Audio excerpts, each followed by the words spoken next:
Please be patient with my computer skills because they're not super great. So hopefully it goes smoothly.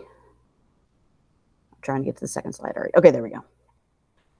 So some of the things that I wanted to go over today and some information and some resources for you is we're going to talk about some key terms.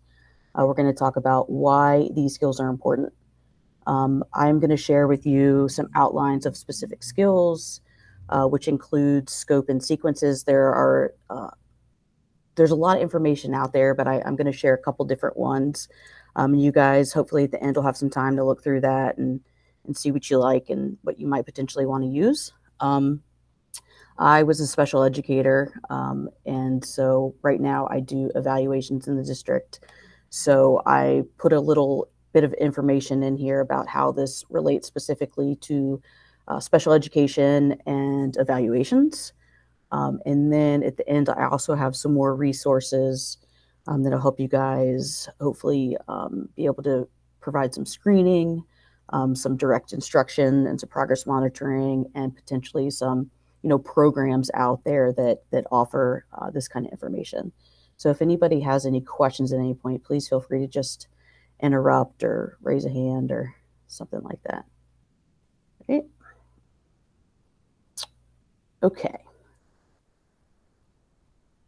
So phonological awareness, like why is it important?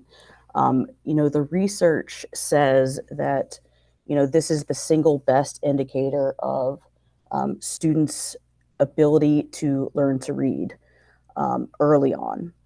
So students that have good phonological awareness typically become good readers, while students that have poor phonological awareness skills almost always struggle in reading and spelling. According to the National Reading Panel, poor phonological awareness is the most common cause of poor reading. But the good news is it is a skill that can be taught.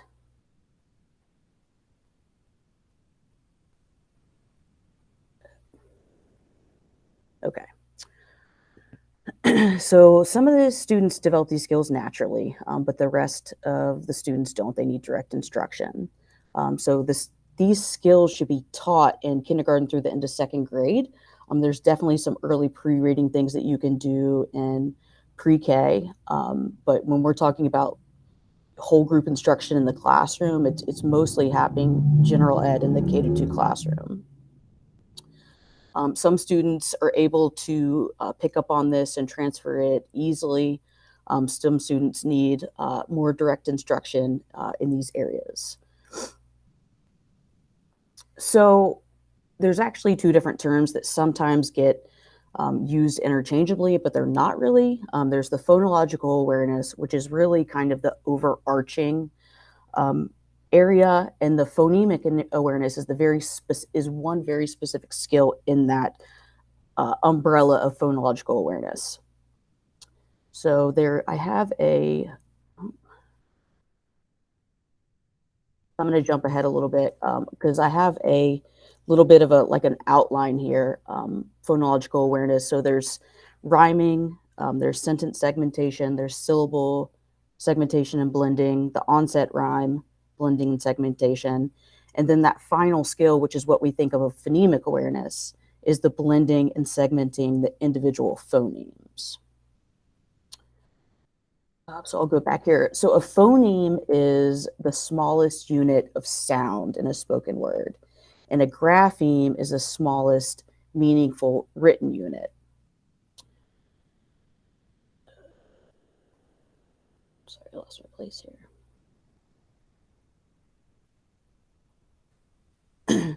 So phonemes, all right, so phonemes are not the same as, a letter. They're more of sounds. So there's, approximately 44 phonemes in the English language. We can think about consonants, vowels, digraphs, R-controlled sounds, long vowels, short vowels, diphthongs. Those sort of things are all what we think of as phonemes. When you look at graphemes, there are more graphemes than phonemes, which is one of the reasons why spelling can be a little bit more difficult than reading or blending. But I just put a couple examples on here. So if you look at the word like sat, how many phonemes are there? So there's 3 sounds in sat. There's the s, a, and the t. If you look at a word like new, all right, new has, I mean, you guys can tell me if you want, how many phonemes does new have? Do you want to make this 2. interactive? Okay, good. So 2 phonemes, right? The n and the oo, all right? So there's 2 phonemes in that. So loose, how many phonemes are in the word loose? 3. 3, right? Ooh, and then s. And then this one gets tricky. What about box? Yeah, there's 2. actually 4 in box because the X makes the x. It's got 2 different sounds. So box has got 4. Good job, guys.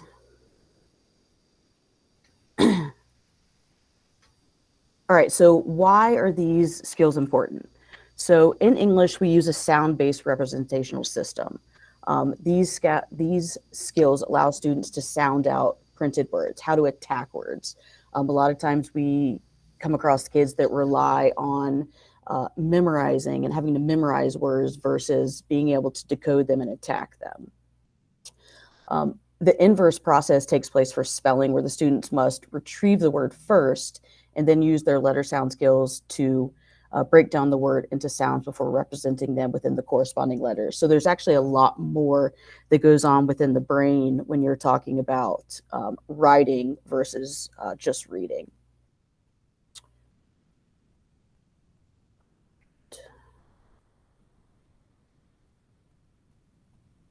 Okay.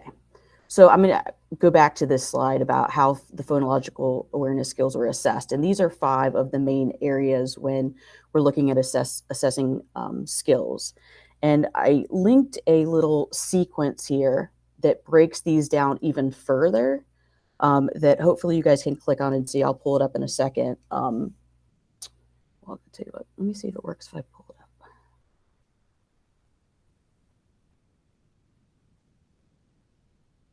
Can you guys see that? Hopefully, okay. So this is a nice little reference for you guys. This is from, I don't know if anybody's taken any classes, a lot of you guys probably have, through the Stern Center. This is specifically through the Reading and the Brain class. This is a phonological awareness skills sequence, a scope and sequence that's pretty good. I like this one that kind of outlines everything.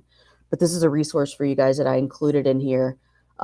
Starts with the basic skill of isolating words in a sentence. So, we're thinking of that more as like a pre-K skill, although students that struggle, again, sometimes older students are missing the skill as well and have to be directly taught that. And it goes all the way down through,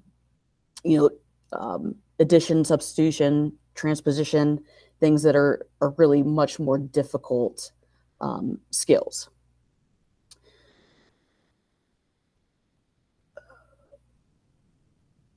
All right. So it is possible for bright students to have difficulty with phoneme awareness.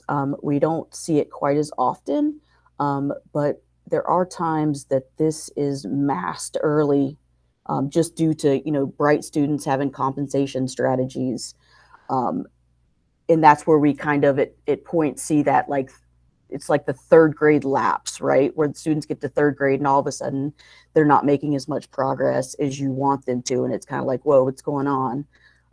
We see a lot of students that come through, around 3rd grade looking at evaluations because everything kind of plateaus. So, even bright students that have these issues that compensate them, eventually that'll catch up to them and really prevent them from reaching their full potential in that area for sure. Oh, I don't have the right slide on for you guys. Let's see.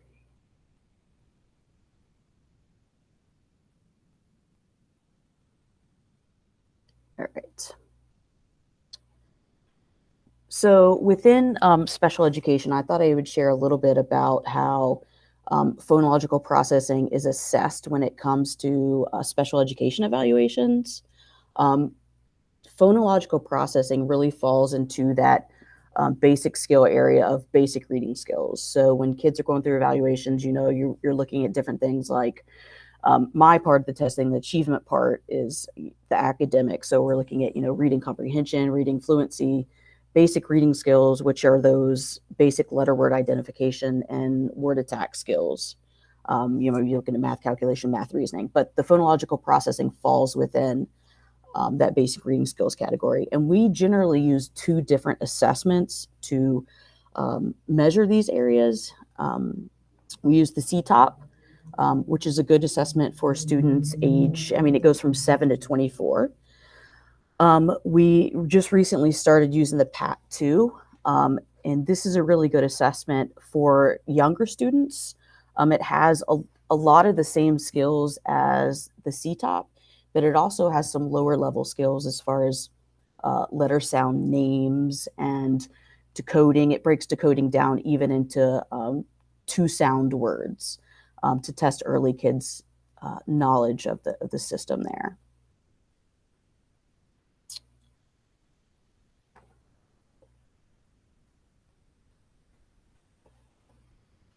All right, here is a little, kind of a nice little chart here that shows you the CTOP and what the CTOP looks at. So if you look at the top, there are three kind of main processes when we're thinking about phonological awareness. There's the phonological awareness category, which includes, the elision, the blending, the phoneme identification. That's the one we're spending a lot of time talking about today. But there's two other processes. There's the phonological memory, and there is the rapid naming. So when we're looking at these three processes, I know there's always a lot of conversation around the district as far as dyslexia. And we, in the school system, when a student falls under the area qualifying as basic reading skills, if there's a discrepancy between their cognitive and their achievement area and basic reading skills, that's really what you would think of as, a student that has dyslexia.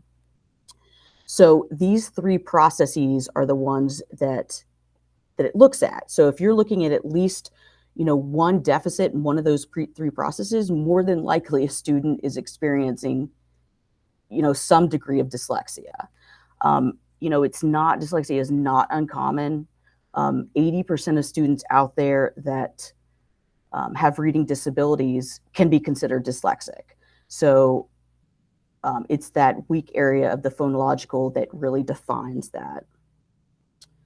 Oops.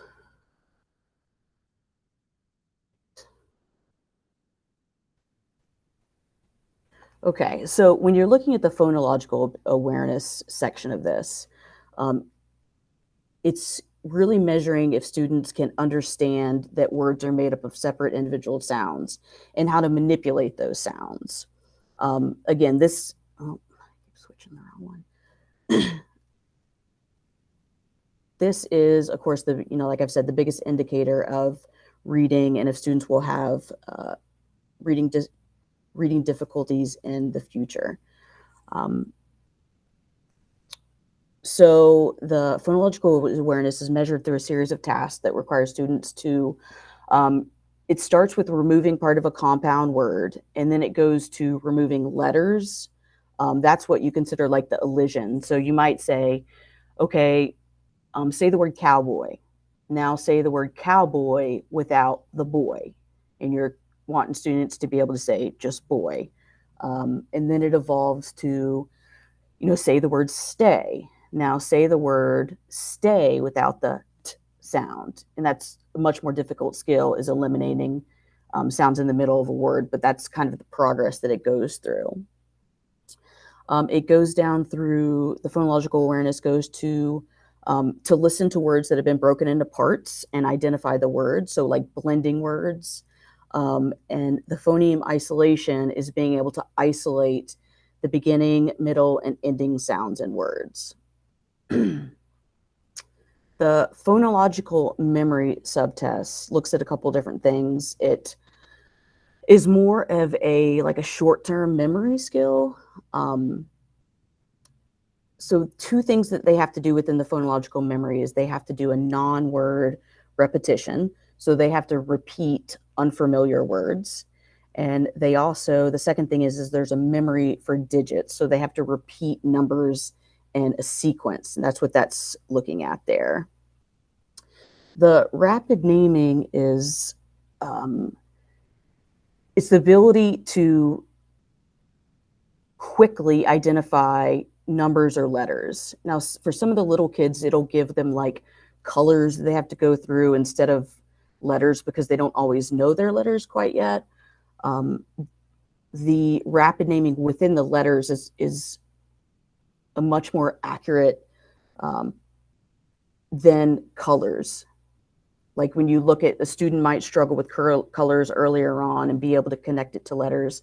But if they're continuing to struggle at letters, then they're probably going to continue to struggle with it with reading. So the rapid naming is actually a measure of executive functioning. So that's, the area of the brain, how we take in, retrieve, store information. And it's definitely language based. So these tasks require that we integrate, the visually based processes and the language processes. So it's not associated with cognitive ability, it's not associated with slow articulation, and it's not the same as processing speed. It's kind of its own entity there. So rapid naming is pretty interesting because if you look at the next slide here, there's actually a lot of things that go into rapid naming. You have to take the symbol in through the eyes. You have to retrieve that label. You have to tell your mouth how to make the sound, and then you have to produce it. So there's a lot of things that go on there with the rapid naming. So there's lots of areas that students can kind of get stuck. If they don't know the symbol or they're not automatic with it, it's going to be more difficult for them to retrieve that. And then, a lot of times students will have articulation or speech issues. So getting it out of the mouth can be difficult sometimes as well. All right. So the next slide is, okay, so how do we instruct in these areas? So if a student has a weak phonological awareness, the instruction should focus on teaching the identity of sounds and words and how they're represented in letter symbols. That includes phonemic awareness and phonics. When you're talking about phonics is more the written aspect or the print aspect of the phonological piece. If the student has weak rapid naming, then the instruction must accommodate the need for students to achieve mastery in automaticity and lower level skills as a foundation for reading fluency. So it again requires a sufficient dose of phonemic awareness and phonics. If they have difficulties in both of those areas, that's what is known more as a dual deficit. Instruction needs to focus on identifying sounds and words, but also in the automaticity. So that's where you're thinking about like phoneme drills with students. So if anybody's done any Orton Gillingham training, it's that very first piece of producing the letter, making the sound automatic. All right, so I included a little information here about the PAT-2. So this is the assessment that's used typically for younger students, and it has a lot of the same things, but I think I said it earlier, it also tests sound symbol correspondence, which that's a part that the CTOP doesn't have. CTOP, I think, expects that students are already to that point of knowing their letters and sounds. So this is why this is good for the younger ones.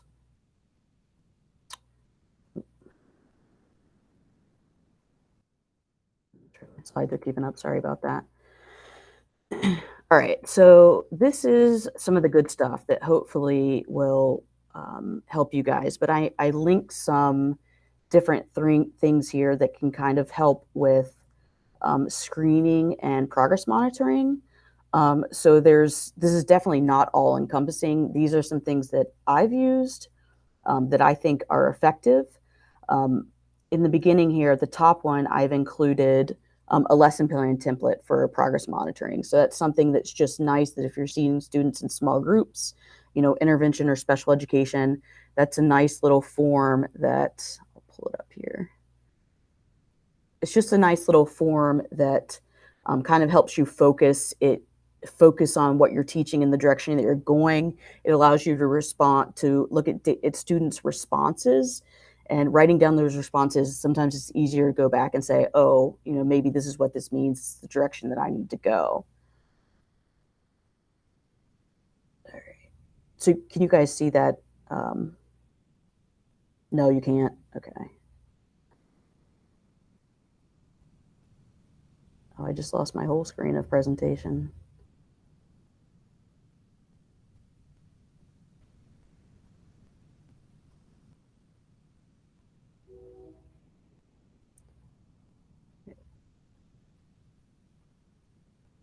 There you go. Now hopefully you guys can see it.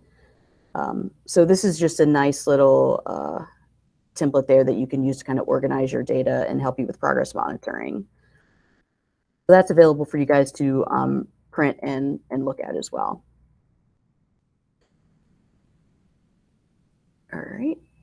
So there's also, let's see, there's a data collection chart. The phoneme, a lot of the information that I get is from Kilpatrick's Equip for Reading Success. And within that, there's lots of free things. Like if you just go on and Google the past, you can get it for free. You don't have to necessarily have to have Kilpatrick's book for that. You can have the assessment, which helps with progress monitoring. All right, hopefully you guys can see that. Yeah, so there's 4 different forms of this. So I would use this 4 times a year. He's a little ambiguous about how often he said you should progress monitor phonemic awareness. Monthly would even be kind of a lot. So I think, 4 times a year is generally pretty good. But if you get this form, that's great. You can get that off the internet. But Kilpatrick's book also has some 1-minute activities, and they're right there for you. So it's a book. Actually, I've got it right here. It's a book, pretty thick book, and like probably about half of it are activities for phonemic awareness. So it's right there for you. You print the form, you go through it with your kid, you can mark on there. It's one of the easiest ways to teach it because it's all done for you. So I have a copy of the book. If anybody wants to see it, I'm more than willing to share that with you guys. It's a great tool. It's like $30. I think it's for sure worth the money if you're looking for content in this area.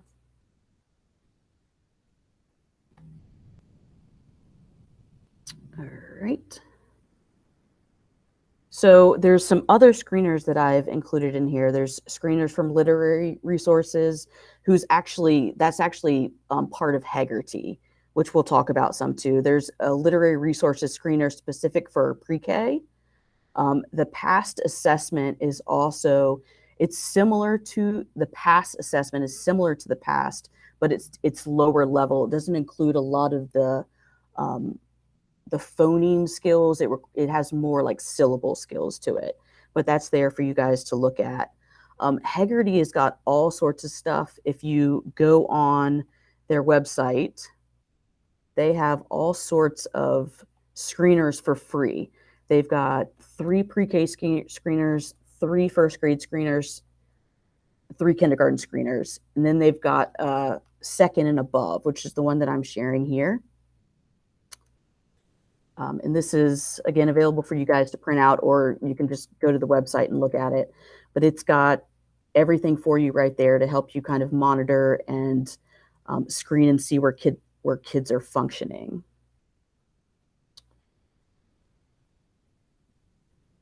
All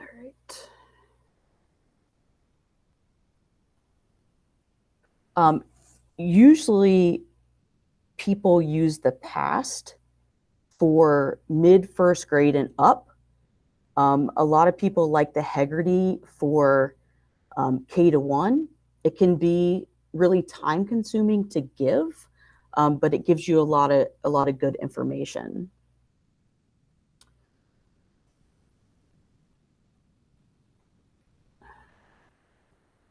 All right, so those are some things for you to look around when you have time.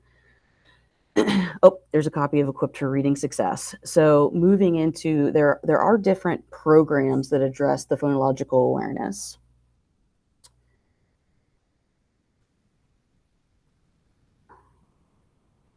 All right. Kilpatrick's Equipped for Reading Success. You can see here all the different tasks, all the different skills that it assesses.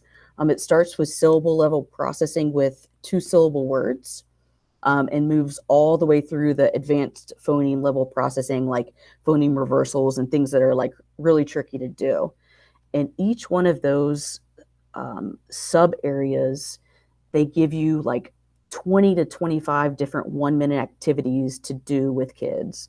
So if one of your students gets stuck on a level, like let's say they get stuck on the onset rhyme level processing, you can go through all those 1 minutes and you can actually loop back around and do them again. Just because there's so many, it doesn't really lend itself to kids like memorizing necessarily parts of the tests. So it is able to be repeated, which is really helpful. Other programs out there, again, Heggerty's great. They have a curriculum, and they also have just the assessments, which are available for free. It also has decodable passages, which are super important when we're thinking about early readers. Having them in decodable passages versus, leveled passages. The students that are struggling the most really need to be reading decodable passages just so they're able to apply what they're learning.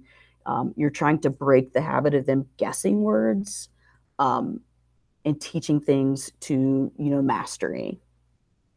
So on here, there is actually, on Heggerty, there's a sample lesson plan, which is really cool. So you guys, it's several pages long. So that's another resource for you to kind of go back and look at. It's written, word for word, what you can do. So if you're not as familiar with teaching in this area, it's really helpful to kind of help guide you.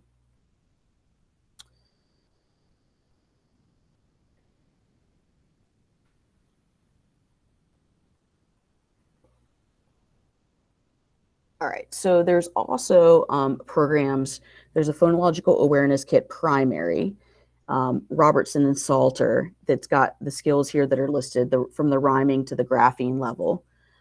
There's also, Robertson and Salter has an intermediate kit, which is really nice for 3rd to 9th grade because, as we know, a lot of students don't get this just K to 2. They need some more direct instruction. They need some additional time and learning these skills to help boost their reading.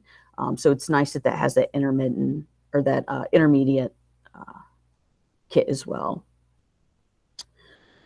There's also the Linnemood phoneme sequencing. So it's the LIPS program, which is really cool. If you get a chance to ever check this out or, look at YouTube videos of it, it's really cool because the kids are manipulating sounds actually with colored blocks before they're even doing it with letters.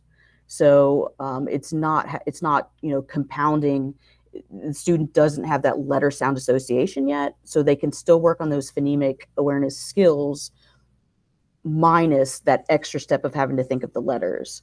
So that's really cool. I know the Stern Center actually had somebody in doing a Linnemood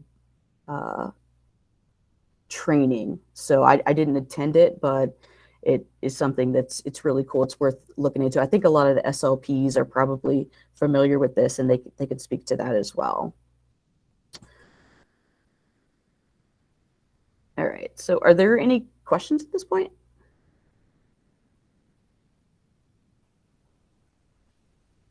No? Okay.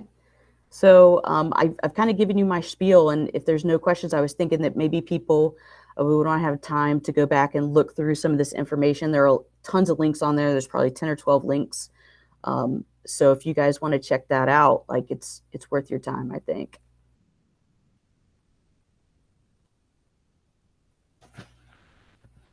Good. All right.